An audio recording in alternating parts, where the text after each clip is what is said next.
Welcome to Becoming a Better You podcast. I am your host, Coach Paul. While doing over a decade in prison, I faced many ups and downs, including losing my mom and stepdad to cancer and struggling with my drug and alcohol addiction. It took 9 years in before I was tired of the way I was living and decided to turn my life around. And now it's my mission to help others do the same. For the past 3 years, I've built an elite online fitness platform to help others gain control over their mindset, health, and fitness so that they can overcome all of life's obstacles. Join me as we tackle difficult challenges, overcome obstacles, share our health and wellness goals, and motivate each other through the process. Together we can grow, transform, and become better. Are you ready? Then let's go.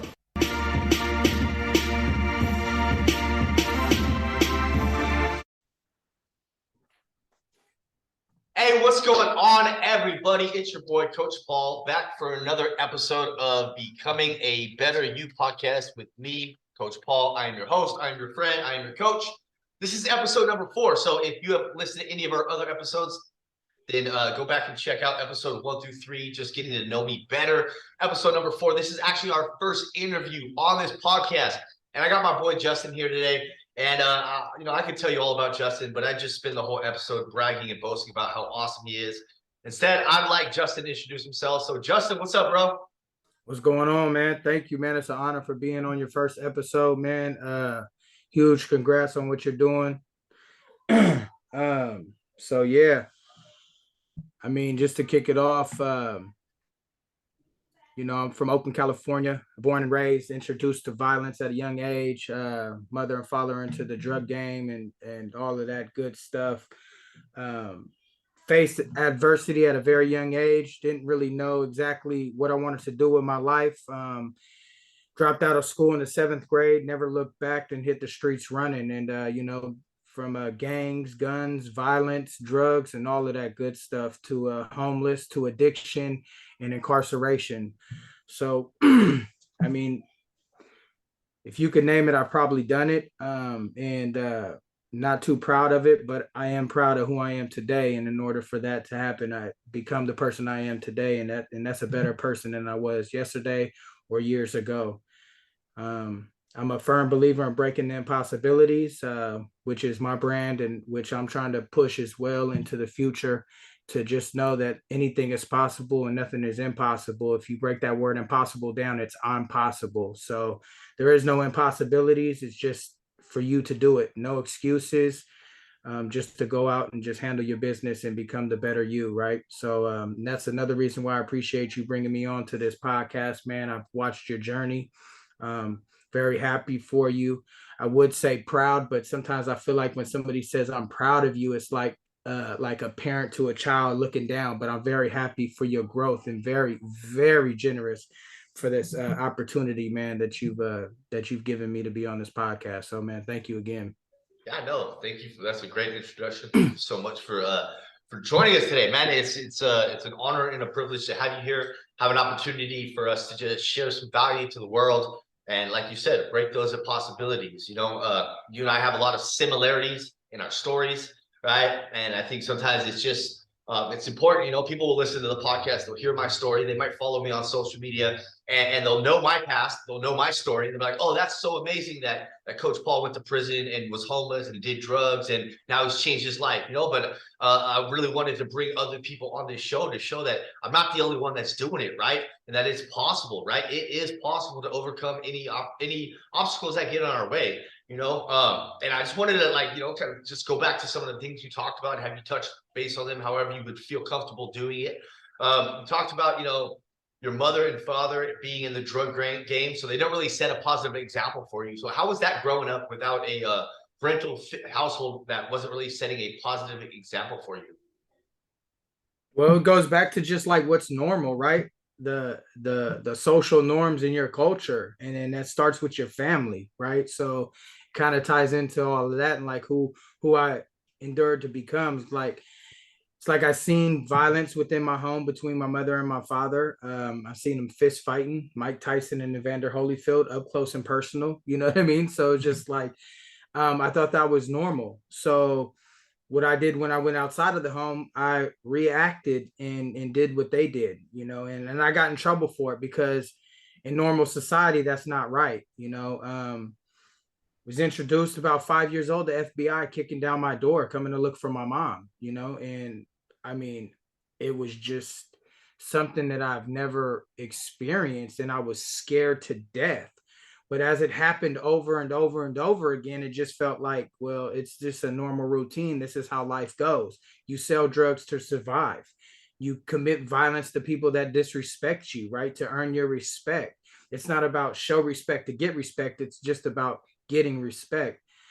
And that it, you know, my dad and my mom split up about 5 years old because they just couldn't get along. You know, boxing all the time in the kitchen, and just so then it was, the family was separated, right? I missed my dad, but I couldn't leave my mom.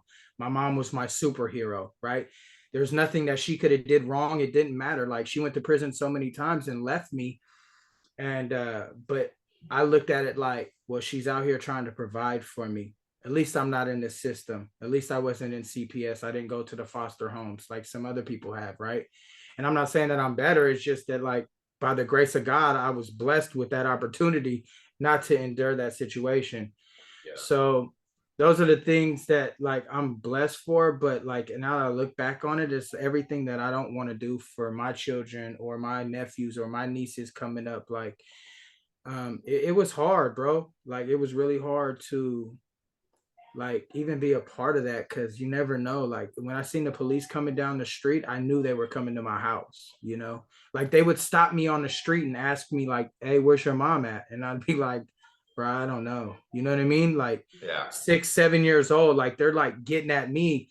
Like, I remember I grew up on High Street in Oakland, and I remember me and my friend were playing like kickball against this auto garage door, you know, and and then I seen a line of police just coming down the street, you know what I mean? And I'm like, and I didn't say nothing to them. I just ran in front of them and went to the house and was like, here they come. You know what I mean? Like, so that kind of like gave me a false perception on what life was supposed to be like, you know. Yeah. When I seen people like working and stuff like that, I used to judge them and be like, man, them squares, like, those ain't real life people. Like, you know what I mean? Like, it must be nice, they've been born with this opportunity, you know. But and then to flip that over, coach, it's like this.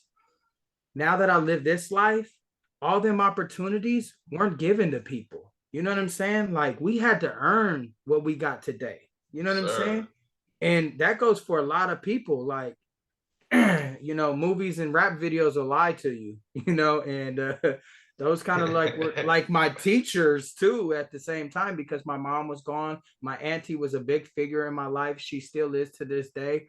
And that's my mom's sister. My grandma really like taught me the manners and like really how to be a man, you know, and because my dad was off and he ended up getting clean like 22 years ago. But the family thing was always there. It's just they were showing me the wrong things, but telling me to do the right things. And it was like, you ain't doing this. This is what I want to do. So I hope that answered the question. I know I kind of went off on a tangent. You know? No, you're awesome. You're great, bro. I love it. I love it. I really like that you just mentioned like doing what your parents did, right? I actually talked about this on one of my first episodes, right? When I was talking about my childhood, and I talked about the example we set for our children, right? And we live in a society where so many parents, you know, as a fitness coach that works primarily with busy parents, right? A lot of the parents I work with and those that I would like to work with are not currently setting a positive example when it comes to their health, their wellness, the way they move their bodies, the way they eat food, right? Or even the mindset shift they have about the world around them, right? And it's not setting a positive example for their children, right? And so on the other side of the spectrum, you know, like a lot of people will think like, oh, I don't do drugs, or I'm not in a gang, or I'm not committing crime, so I'm not setting a bad example for my children, because that's what we saw from in our households, right? Absolutely. But there's still that negative example being set by eating fast food and watching Netflix and spending all day inside, not going outside, not exercising, not eating well. Like those are examples that people in our society, we live in a society, we have the most obese nation because people don't take care of their health, right? Mm-hmm. And it boils down to the examples that we're setting to our children. You know, like you'll see a mother or a father that's overweight telling their kids, oh, go to school and do good in PE. But you're not setting that example, you know, like, oh, eat your vegetables. Well, mom, if you were like eating your vegetables, you might not be 40 or 50 pounds overweight, you know? So I think that's, you know, it's important for us to realize in society that the examples we set to our children and those around us too, right, are important, right? And I wanted to touch bases on something. You said you dropped out of school in 7th grade, right? So that's a really young age, right? But once again, that goes back to the example your parents set to you in the society that you grew up in, you know. But I want you to share what you're doing now with your education, bro, because you dropped out of school in 7th grade. What are you doing right now with your education? Because I think this is important.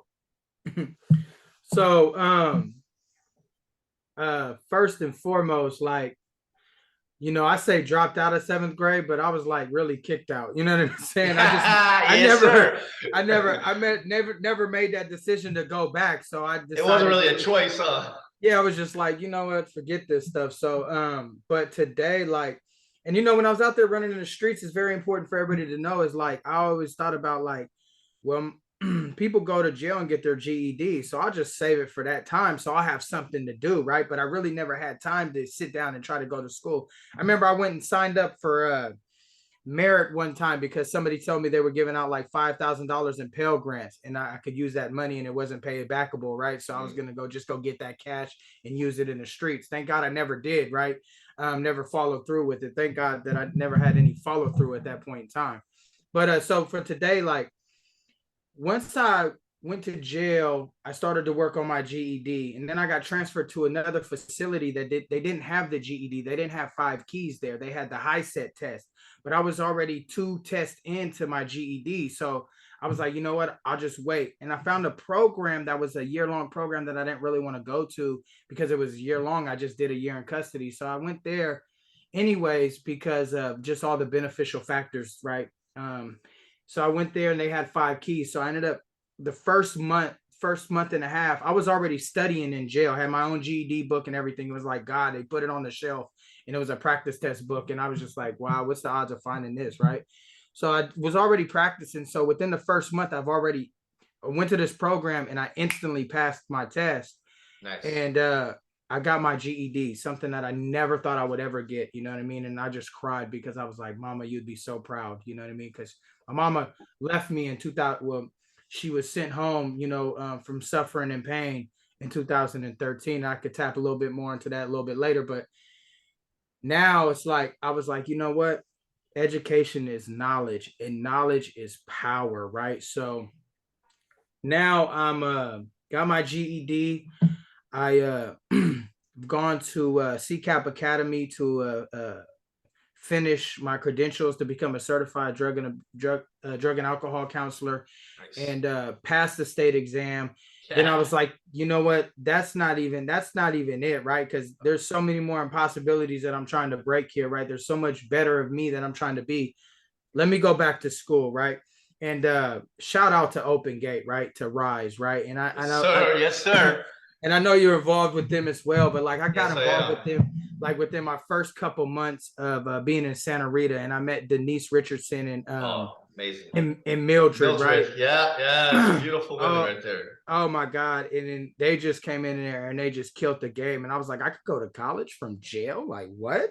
So I stayed in touch with them throughout my recovery process because I knew I couldn't instantly attend.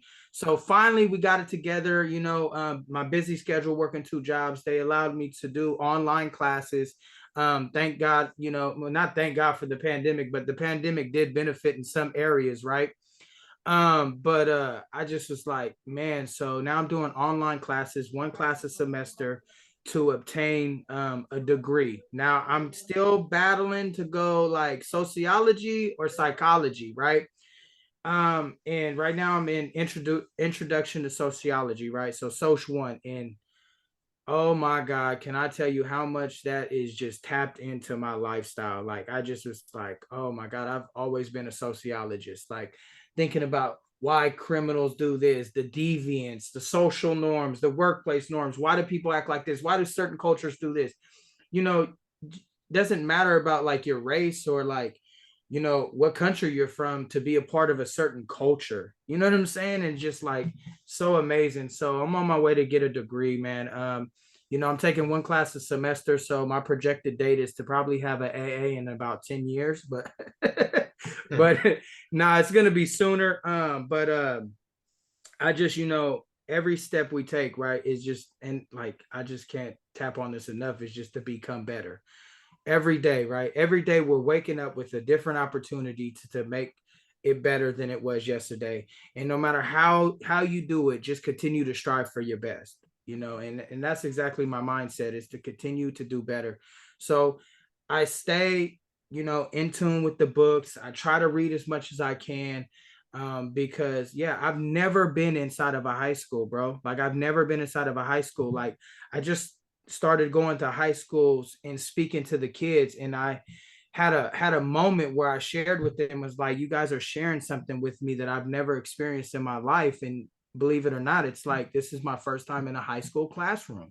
You know what I mean? And they were just like, at all, like, for real, like I'm up there dressed all nice, hair all nice, you know what I mean? Like I'm a addicted criminal, like, you know what I'm saying? I used to be that way, like, but now today I'm changing for the better. So but yeah, I mean, you just I hope to Yeah. have my master's at one point, bro, for real. Nice. Yes. Yes. Those great goals. Great goals. I think I just want to touch on something that you mentioned, right? What I really appreciate about what you were just talking about, when you're talking about taking one class a semester, right? I think we live in a society where too many people believe it's all or nothing, right? And so many people, there's this idea, right? It's called paralysis by analysis, right? Mm. Paralysis by analysis is we spend too much time thinking about something and not ever taking action, right? And there's too many people in our society that they're always thinking about going to school. They're always thinking about getting a career change. They're always thinking about losing weight, about doing something with their family, having kids. They're thinking about it, and 10 years have gone by and they have not accomplished anything in that area, right? Where you have thought about getting a degree, you said, okay, I'm gonna take one class a semester. You're working full time, you got the beautiful family going on, you got like all these things going on for you, right? And you're adding that one semester, right?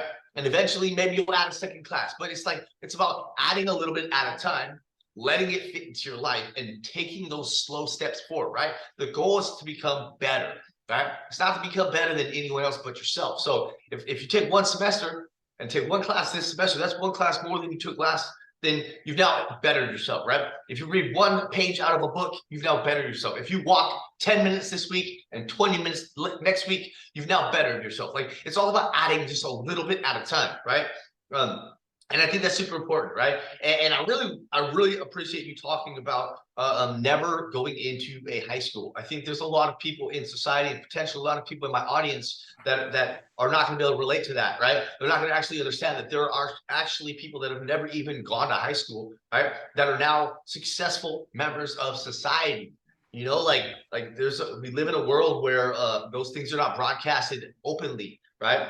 They're not discussed openly. And I think it's important for individuals like you and I to discuss these things openly, right? Because we're able to set a standard for the world and let others know that anything is possible. Like you said, breaking impossibilities, right?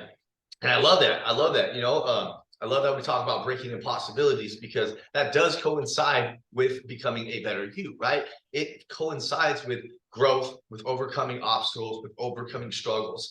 And I want to touch down on three key words that you mentioned earlier in this interview, right? And these are things that pop up in my story a lot too, right? And these are things that like in society, these are three things that prove we should not succeed. And you are currently beating those odds and succeeding. That's homelessness, addiction, and incarceration. Most people that become homeless stay that way and they end up dying out there in the streets. Most people that are addicted stay that way and end up dying in the streets. Most people that become incarcerated stay that way, or die in the streets, right? Can you kind of talk about those three things: homelessness, addiction, incarceration, how they've affected you, and kind of how you've become better and able to overcome them? Absolutely, man. This is an ongoing conversation every day of my life. Yes, sir. Let's keep going, man. That's what I'm talking about. Yeah. I mean, come on now. Like, how can we not talk about this? This is like who we become, right? And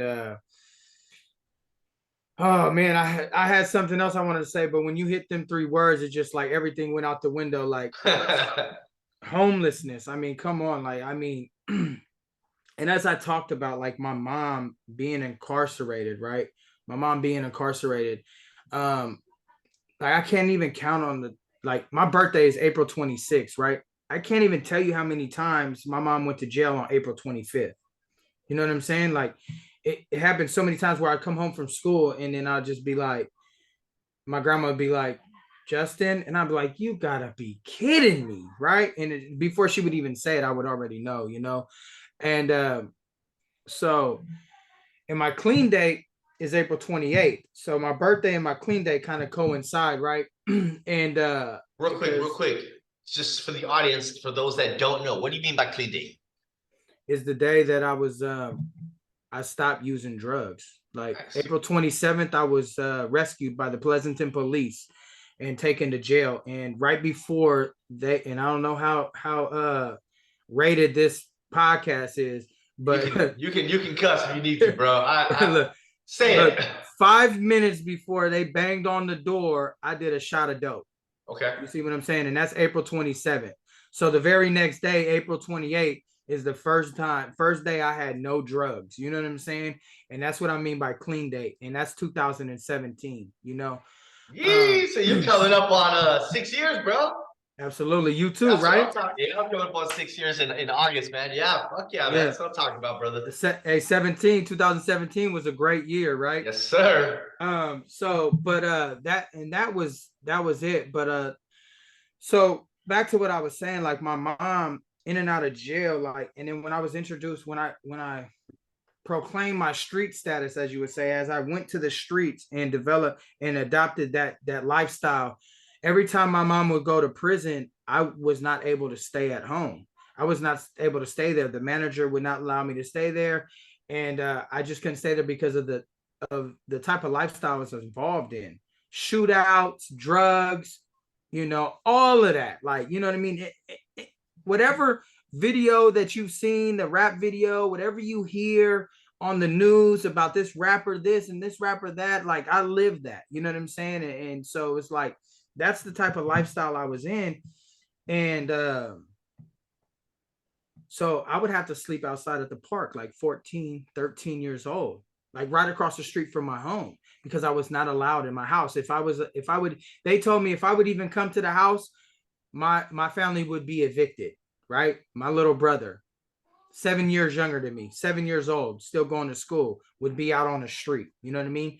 Without my mom there to take care. So, you know, I had to do what I had to do. So been homeless on and off for a lot of years of my life, but I went to Utah and came back, and I spent about 5 years in Utah. And when I came back, I came back in 2012, and my mom was dealing with cancer, and she was dealing with some other kind of stuff too, health concerns that I had no idea about, that she had kept from me until I found out when she passed away that she had this going on. And so when she passed away, everything started to spiral. I started to steal cars. Then I really got back into the streets. You know what I mean? And I was homeless. I was staying at places, people's houses. You know, I was with different females, and I would like get into a relationship and I would stay there. But I was homeless. I didn't really have my own spot. And if things went bad, I was staying in the car that I stole. Like I was digging in dumpsters to provide for myself. And let me tell you this, I wasn't digging in dumpsters. And I'm not saying that I'm better than anybody that does this. I wasn't digging in dumpsters. This is how bad the addiction took me. I wasn't digging in dumpsters to eat, because I wasn't eating. You know what I mean? I was digging in dumpsters, pulling out the food, packaging it up, Popeye's chicken right there on Fruitvale Station, packaging it up into a box, putting it on the car heater, and selling it to the dope man for some dope so I could make it through another night. You know what I mean? And then now today it's like going from homeless to homeowner is like, Yeah. you know what I mean? Is like so big. And then I didn't even realize that until someone managed that and was like, I'm like, man, I'm going to be paying a lot of mortgage. He was like, but look at this, man. You're a fucking homeowner. Yes, You're a sir. fucking homeowner. And I was like, homeless to homeowner. I was like, wow, right? And then just like addiction, the things I tapped on a little bit, the things I would do, you know what I mean? Like I had this moral. I wouldn't steal a car. I was a car thief and high speed specialist, as you would say, right? I wouldn't steal a car if it had a car seat in it. You know what I mean? I wouldn't steal a car if it like had a handicap sticker in it. You know what I'm saying? Like one time I stole a car, Paul, and I looked in the back seat, I seen a car seat, bro, and I took the car back. Mm. You know what I mean? But it's like, but I would say that you're my friend, but if you left something out, I would take it. Yep. You know what I mean? To go sell to the dope man. You know what I'm saying? So like the things I would do, and like the person I was, lying, cheating, stealing, all of that. It's just like someone that I didn't agree with. Like I wanted to change my life so bad. I just didn't know how to, because I've never been shown how to do that. Like my dad went to program and stuff, but that was furthest from my mind. He never pushed a program on me. And like incarceration, like I don't want to get it twisted. Like I was in the streets for a long time, but I never really got caught with anything. And some people could probably say that's probably because of the color of my skin or whatever, but I really think that is because that I was just like that smart. You know what I mean? But like at the end of the day, like I got punished too. You know what I'm saying? But I would always get released on OR. You know what I mean? That because I didn't really have no record. You know what I'm saying? So this one time, the last time, when they caught me for all these stolen cars and they finally got me, and this is when the Pleasanton police found me. Um, and by the way, I got a bad leg, so they would always let me go because of that too. But I was like, I was in jail and I was sitting there, and I remember the detective came and got me, right? And part of ACRAT, right? He came and got me, and he was in his first time I ever seen him in his full uniform, right? Because he was always find me on the street, right? And try to get me. And then I was like, oh man, he took me to the room, and I was just like, he was like, we got some questions for you. And he sat me down, right? And asking, showing me these pictures of me in this motorhome and stuff. And I was just like, I'm going to be sitting down for a while, huh? He was like, absolutely. I was like, well, this is a great time to get my GED, because I've never really spent much time in jail, never really been to prison, and I always kind of got away at the skin of my teeth, and I don't know. I just always been blessed with that. But then when I did sit down, I did this year, and I went to court every day for like 2 weeks. Like I'm getting in my bunk, you know what I mean, with my shoes on. And the OGs are telling me like, man, you're living like a fucking Viking. Take your shoes off. Like we don't do that. You know what I'm saying? And but when I was able to wake up and actually do a set of 10 push-ups is new when I was free. You know what I mean? And so that right there. And then I started to think about things that I wanted to do. Like I made a list of goals, like 3-4 months into my sentence. I was still going to court, and I made a list of goals. Like I want a reliable lifestyle. I want to be dependable. I want to be a big brother, an uncle, a good son. I want to find a good woman. I want to have a honest, loyal relationship. I want to be faithful. I don't want to cheat, because that was my cue, right? Man, if you said something wrong to me, I'll just run out and go be with the next woman, right? I don't want to do none of that. I want a job. I want to be able to get my driver's license. Instead of stealing from Honda, I want to go buy from Honda. You know what I mean? I want a home. I want to be able to buy a home so I don't have to live on the streets anymore. And of course, I'm still kind of in that criminal mindset. On the side, I had a little short list of things that I wanted to go out there. And I was like, well, if I go back to the streets, I could hit a couple licks. Licks are like, stealing, coming up and robbing people and, taking what's not yours. So I had those things too, right? And as I did my time and I went transferred to another facility because I had to do a county tour. A county tour is basically when you got different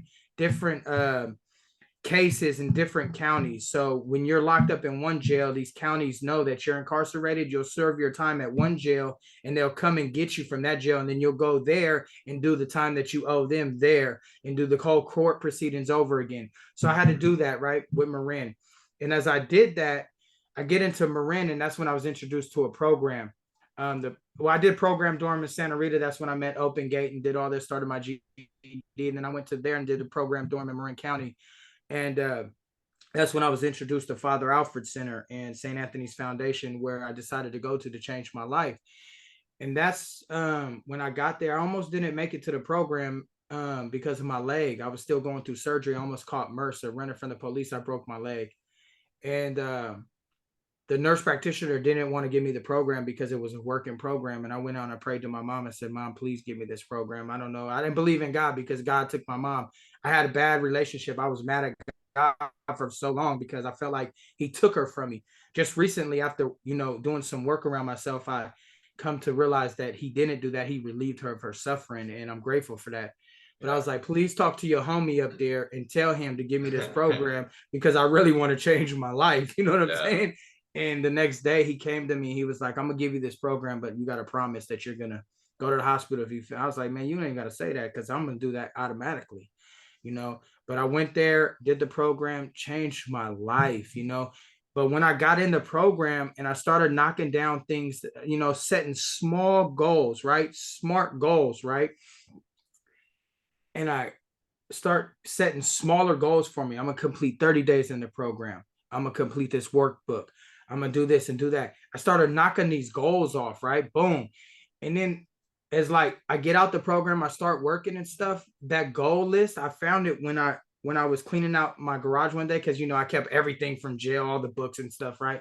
I ended up throwing all that stuff away, but there's some stuff I did keep, And I looked at that goal and I was just like, off probation, poof, beautiful wife, or somebody that I'm going to get married to, fiance, boom. Bought a car from Honda, you know what I mean? Got my driver's license, boom. Yeah. And then now I could check off like homeowner, you know what I mean? I'm a responsible member of society today. I have a job. I'm dependable. I'm there for my father. I'm there for my nephew. I'm there for my sister. Like all these things. And on the other side, I seen that list and I was just like, what was I thinking? I just crossed that thing out. You know what I mean? Like, that's not who I am today. I'm a whole different person. Like, I can't even lie today. You know what I mean? It just doesn't work for me, But yes. Yeah, man. I love it. I love it. I love it. I love the changes that you've made. I love the message that you share. I think it's interesting. You and I have a lot of similarities, man. A lot of similarities, bro. Like our lives are very much entwined, And I first met you. I remember I first met you when I first got out of prison, and I was going to an NA meeting in San Leandro, and you were always there. You and your beautiful fiance, right?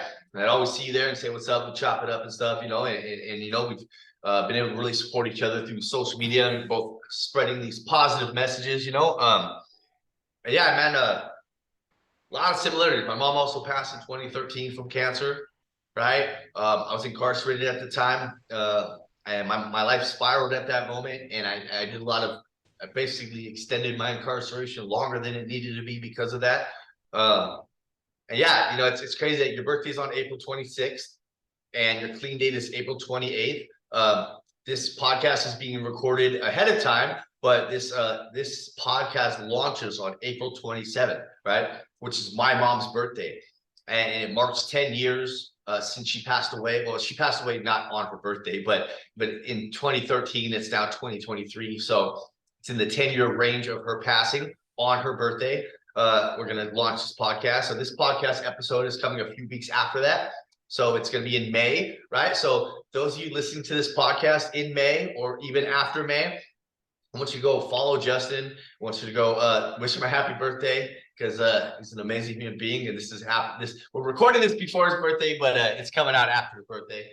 And I just wanted to, I want more people that are listening to this podcast to be able to grow and learn. I know this podcast is just a piece of your story, right? And I want them to be able to become better by tapping into people that are sharing that message of hope, sharing that message of love. Real quick before we end this conversation, can you share your share one of your motivational speeches? Give us one of your speeches, man, because my boy would be like, he'd be hitting me with some stuff. He'd be like, stop scrolling, hear me out. And then he'd be like, hit me with some shit, man. So go spit one first. And then after you spit it, do me a favor. Give everyone your social media handle. Tell them where they can find you. His social media will also be in the show notes. So you can find in the show notes. You're going to click the link. I'm going to set you guys up so you can very easily find him. But if you're listening to this in the car, you don't have time to hit those show notes. I want you to hear his information. So go ahead and give us some motivation to end this conversation. That's crazy that you said that, because now you just brought back to what I was going to say earlier. And I was thinking about it in the car yesterday when I was driving to go finish my tattoo. So I'm getting this tattoo done. I got this dragon is my mom, and I got 3 koi fish coming up, and it's me, my brother, and my sister, right? Nice. And I was just thinking, and you know, it's like the best things come to you, and I just want everybody to know that life is too short. Please do not take advantage of today or tomorrow, because every second is not promised. You know what I'm saying? It's like every day we get a chance to become better. And if we don't take advantage of that, then we're going to be losing. Remember to always, always, always encourage yourself to learn new things, because knowledge is power.